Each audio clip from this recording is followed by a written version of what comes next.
This is a weather control like a boss, where some of the interior towers work, right? Or this is basically what these are themed corners of the place. So this is like their little European village entrance to the inner one of the sanctums. This is the Tudor area right here, right? So that's like merry old England. And then this one, I think, is going to be the ancient China wall. So we're putting like the bamboo stuff here. This one's old Italy, Venice, right? So that's from Venice. And I'm not quite sure what this is, but see, this transitions to different types of stonework from England to Venice, right? And then now, the thing about here in Portland, Oregon is the weather you don't always control, right? Well, when the boss wants a breezy day, he gets a breezy day. When he wants nice blue clouds, he gets blue clouds. And that's how that works. And then all these lights are grow lights for the trees that will be in here, because each wall is themed after a different part of the world. And then we'll have plants from that type of part of the world. So that's how that works. But yeah, pretty amazing project. The other guys are having a lot of discussions over this. When some of this stuff gets brought in from other parts of the world, the humidity is different, and that really affects the wood. And that's something we're really dealing with here, because the warpage rates and the dryness rates on the wood is different. And as this place gets put in, we don't have full humidity control on the building yet. So that's becoming an issue. That's becoming an issue here. This door is warped. And, you know, it worked before the other guys could get the finish on it. And so this is what's happened when the wood came from Brazil. Now it's in Oregon.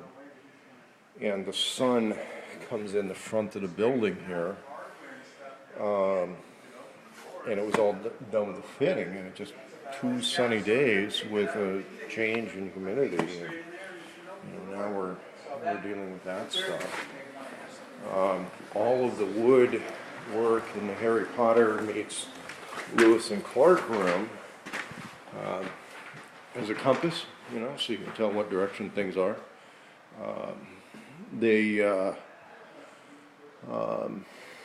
This wood had, all the shelving is sort of the work, had to be pulled out, kiln dried, built back in.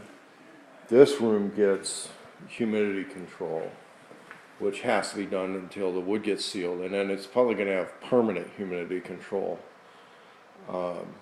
because of the, you know, when a book collection goes in, and then you have to be sensitive about what finish you put on the shelves, because that can react badly with the edges of the books that are on the shelves. And if you're talking antique stuff, you got to look out for what type of finish and how long you've let it cure, and controlling the humidity on a place like this, so that stuff doesn't leach from the wood into the stuff that's on the shelves, depending on what's there. And so these are all the little things that you know, when a lot of people have a finished video of a finished extreme house, they're not realizing all of the little engineering problems and different types of engineering issues that we run into, such as humidity changes when sunlight hits wood when it's partially done, and the wood came from a different part of the world where the warpage rates work differently. So anyway, more on this project. It's going to be a big ongoing thing, but I think it's kind of good and educational. A lot of people only see these things after they're done. They don't fully understand all of what goes into the details on them when it's a work in progress, and realize a lot of the original European castles took generations to build, and sometimes there's not a full appreciation for what's involved when people only see it when it's completed. And when we create a permanent archive of what they look like before they're done, you know, it's something that I think it's something we have an opportunity to do it now, obviously. Whereas, you know, we're looking at old line drawings on a lot of this stuff. But this place is really, you know, it's meant to be a relatively historical thing once it's all done. And sure, a lot of people have fancy houses, but as I keep working on this, as we create a record of, you know, how progress goes and how it's going to be.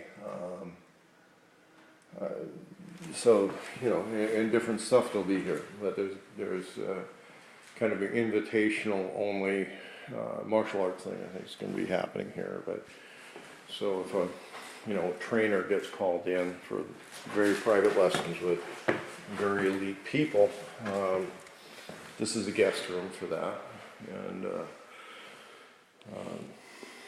you know, but we'll see, you know. But if you're trying to coax in world-class people, it's got to be made nice, you know, to impress them, to make them even want to come out. It's not huge, you know. It's not massive. This isn't. You know, it's not Valhalla Center like in Colorado, but you know, it's going to be nice as we keep going.